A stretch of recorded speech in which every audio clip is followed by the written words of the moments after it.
بسم اللہ الرحمن الرحیم۔ ہوں خدیجہ پہ لاکھوں درود و سلام، دہر میں جن سے نسل نبی رہ گئی۔ رفاقت با امام زمان کے الف بائی اصول صاد صلہ۔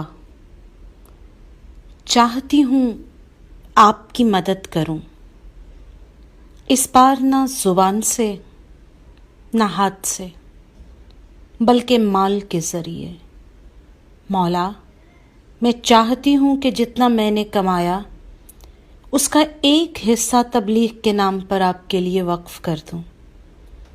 مکیال المکارم جلد دوم۔ امام صادق علیہ السلام نے فرمایا، کوئی چیز خدا کے نزدیک امام کے لیے مال خرچ کرنے سے محبوب تر نہیں، اور بے شک خداوند عالم ایک درہم جو مومن امام کے نام پر مصرف کرے گا بہشت میں کوہ احد کے برابر اسے اجر عطا فرمائے گا۔ وہ ایک ملیکہ جو شہر مکہ میں رہ رہی تھی، وہ ایک خاتون جو جادائے حق کی زندگی تھی، وہ شاہزادی جو خدمت خلق کر رہی تھی، وہ جس کے گھر سے ہزارہا لوگ پل رہے تھے، نہ جانے کتنے برہنہ انسان لباس پا کر بہل رہے تھے، نہ جانے کتنے ہی اونٹ غریب و نادار بستیوں تک غذائیں پہنچا کے شاد آتے، شکم کی آتش بجھانے والے اس ایک گھر پر نگاہ رکھتے، وہ جس کے گھر پر ہر ایک دن کا نظارہ اکثر ہی مختلف تھا۔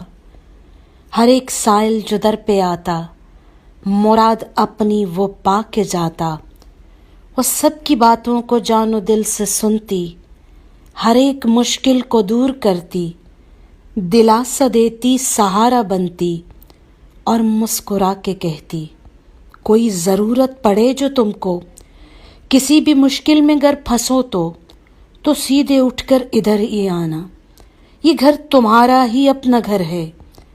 وہ ایک ملیکہ جو شہر مکہ میں رہ رہی تھی، وہ اب کہاں ہے؟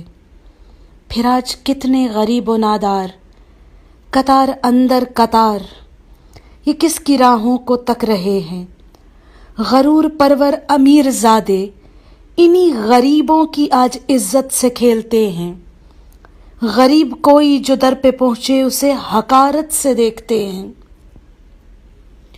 غریب و نادار اپنے اشکوں کو پی کے خود ہی یہ سوچتے ہیں، گناہ کیا ہے ہمارا آخر، گناہ کیا ہے ہمارا آخر، زمانہ ہم پر ستم یہ ڈھائے، ہنسے ہمیں پر ہمیں رلائے، جہاں کا انداز ایسا کیوں ہے، غریب مرتے ہیں مرتے جائیں، کسی کو رغبت نہیں ہے ہم سے، یہ کیسا منظر ہے اس جہاں کا، تمام رشتے فقط امیروں سے نبھ رہے ہیں، محل نما ان گھروں کے در پر نہ جانے کتنے برہنہ پا روز مر رہے ہیں۔